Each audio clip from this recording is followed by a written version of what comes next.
Dear students, I am Dr. Vivek Pandey. This is my second presentation on Portland cement, in which we are going to discuss the manufacturing of Portland cement by rotary kiln technology.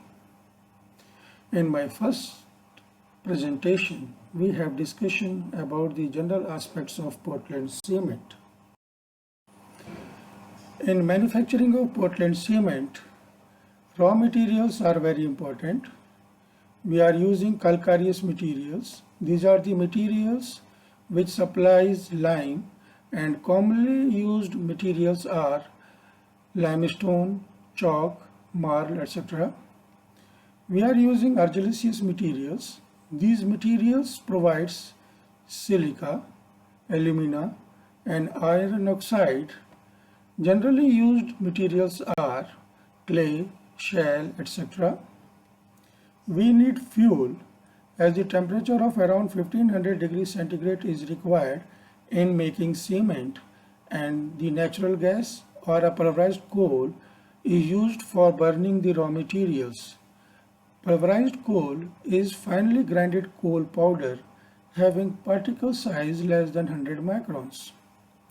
The gypsum is used as an additive up to 6% proportion to slow down the rate of quick or flash setting of cement. The quality of calcareous and argillaceous materials can be assured for getting good quality cement having all the basic constituents in required proportions by considering following factors. The first one is the lime saturation factor. The value of lime saturation factor must be in between 0.66 to 1.02, and with this value we get the clinkers of good quality, and the lime saturation factor can be calculated as the percentage of lime in limestone divided by 2.8 of the percentage of silica plus 1.2 of the available percentage of alumina plus 0.65 of the available percentage of iron oxide in the clay. And when the value is in between 0.66 to 1.02, we can get a good quality cement. The second factor is silica modulus. This gives the idea about the quality of clay to be used for cement making. When the silica modulus is in between 2.2 to 3.5, then the clay is a good quality clay, and we get silica, iron oxide, alumina in desired proportions for making cement. The Portland cement can be manufactured by three processes. One is the dry process, another is the semi-dry process, and the third one is the wet process. In dry process, the raw materials, calcareous and argillaceous both, they are separately crushed and grinded to a powder form, which is further mixed by compressed air to get a homogeneous dry mixture, which is burnt in the kiln. The dry process is commonly used process, which is preferred where the available raw materials are hard in nature, the cost of fuel is high, and the climate of surrounding is dry. The production rate of cement in dry process is highest among all the processes. It involves less consumption of fuel because the raw materials are in the dried state, and the quality of cement is comparatively low in the dry process. In semi-dry process, we add 10 to 14% of water to the dry mixture of both the powdered raw materials. It is then converted into small pieces or in the form of pellets, which are further dried in air, and the dried pellets are preheated over traveling grate, which are then burnt in the kiln to produce the cement. Wet process is also generally used process in which 30 to 40% of water is mixed to the dry mixture of the powdered raw materials, and they are thoroughly mixed to form homogeneous slurry. The slurry is then allowed to burn in the kiln to give good quality clinkers, which are further grinded along with 2 to 6% of gypsum to give powdered Portland cement. The production rate of cement is comparatively low in wet process, but it produces the best quality cement. Wet process is preferred where the available raw materials are soft in nature, cost of fuel is low, and the climate is humid. The consumption of fuel in wet process is high, but the pollution by dust emission is quite low in comparison to dry process. The kiln which is being used in manufacturing the Portland cement is a rotary kiln. This is a long horizontal cylindrical tube made up of steel. The inner surface of the kiln is lined with non-reactive fire brick refractories to maintain the temperature in the kiln. Following are the features of a rotatory kiln. The length of the kiln is around 30 to 50 meters with diameter of around 2 to 5 meters. These dimensions are decided as per the requirement of the cement to be manufactured. The kiln is allowed to rotate at a very slow speed of around 0.5 to 2 rotations per minute at its own axis, and the kiln is inclined at an angle of 3 to 6 degrees to the horizontal plane. This is the diagram of the rotatory kiln. This is the cylindrical tube made up of steel. The length is 30 to 50 meters. Its diameter is around 2 to 5 meters. This kiln is inclined at an angle of 3 to 6 degrees to the horizontal plane, and it allows to rotate at its own axis at a very slow speed of 0.5 to 2 rotations per minute.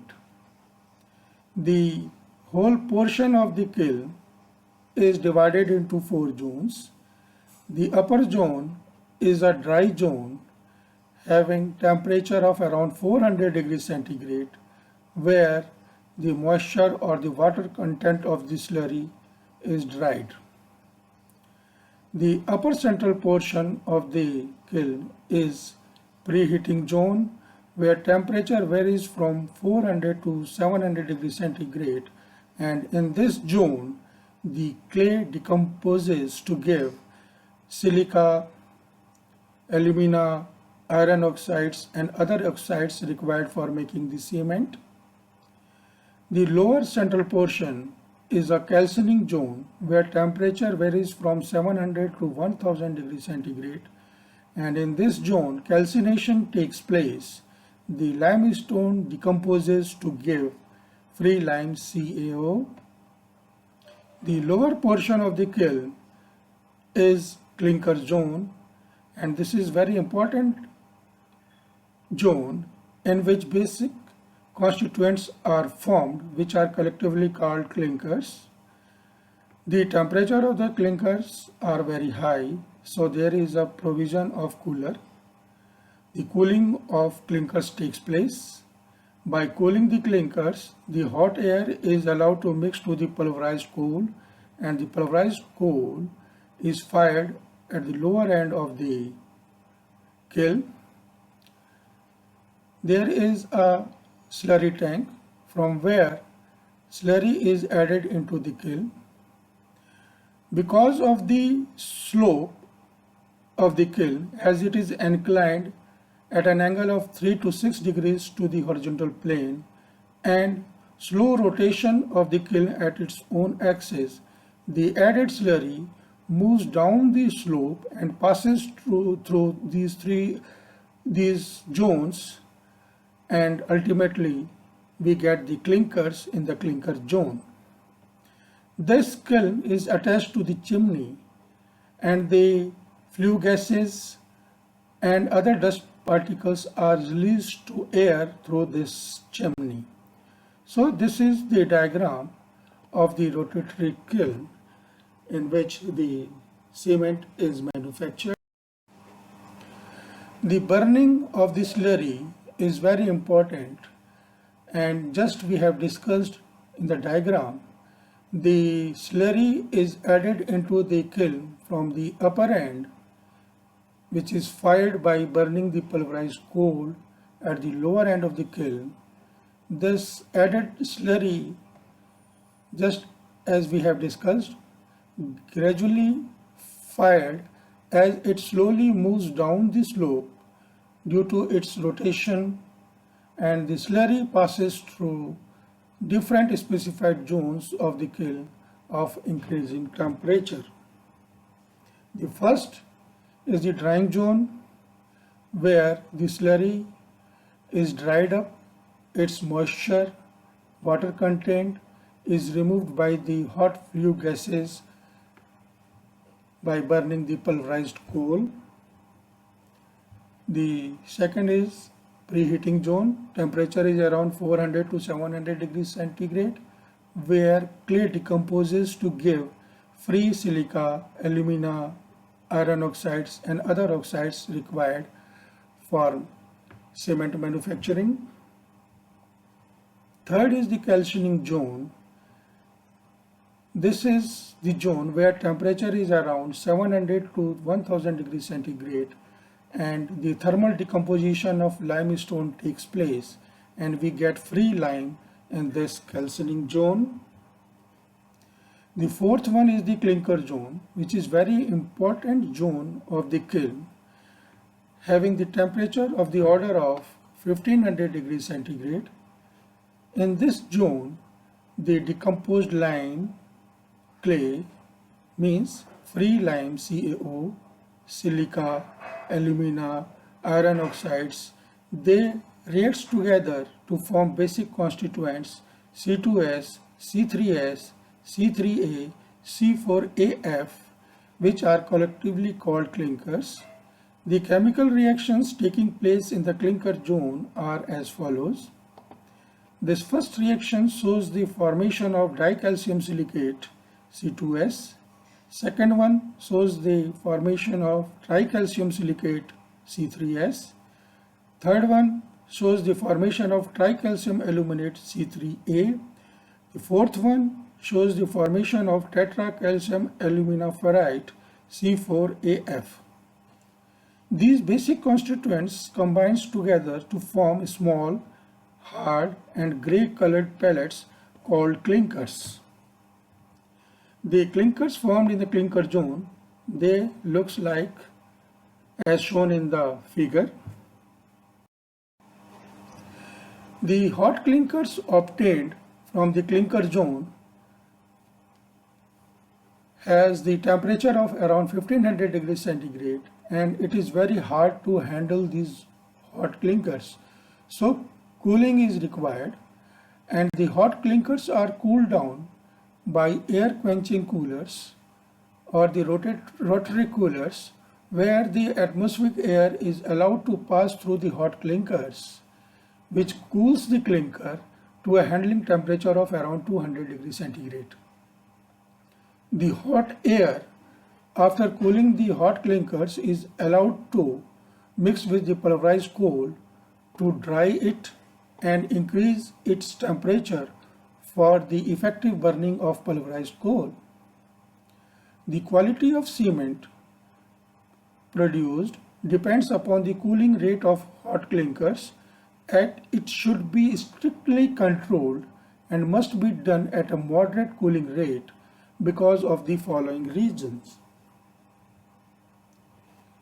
When cooling is done very fast, means the atmospheric air is sucked at a very fast rate or very fast speed, then there may be a chance that the small pieces of clinkers gets converted into useless glass balls having no binding behavior, making the clinkers totally useless. When cooling of hot clinkers is slow, then the required beta form of C2S, that is dicalcium silicate, is converted into hydrochemically inactive useless gamma form, means the clinkers are useless as they are not having any hardening or binding behavior. So the cooling of hot clinkers must be done at a moderate cooling rate to ensure good quality cement. Now the cooled clinkers are grinded.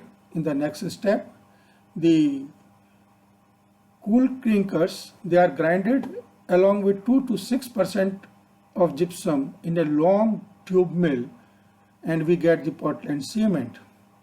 The gypsum is added as an retardant to slow down the rate of quick or flash setting of cement water paste, and the quality of cement depends upon the fineness of grinded cement powder. Means finer the grinded particles of cement, higher the quality of cement. Finally, the finished cement is pumped pneumatically to a storage silos. Moisture-free dry compressed air is used to agitate the stored cement in the storage to avoid its compaction by its own weight. The cement is drawn from the storage silos for packing in proper bags or for dispatch in bulk containers. This is the flow diagram showing the manufacturing of Portland cement. The limestone and clay, they are crushed and grinded separately. Then they are allowed to mix with water to form homogeneous slurry. It is stored in the slurry tank. The slurry from the slurry storage tank is further added into the kiln, where the slurry is burnt by firing the pulverized coal, and we get the hot clinkers. These hot clinkers, they are cooled down in the coolers, and the cooled clinkers having the temperature of around 200 degrees centigrade, they are further grinded along with 2 to 6% of the gypsum, and we get the Portland cement, which are stored in the cement silos, and then the cement is further packed in the proper bags, and this is how the cement manufacturing is explained on the basis of flow diagram. So this is all about the manufacturing of Portland cement. Thank you very much.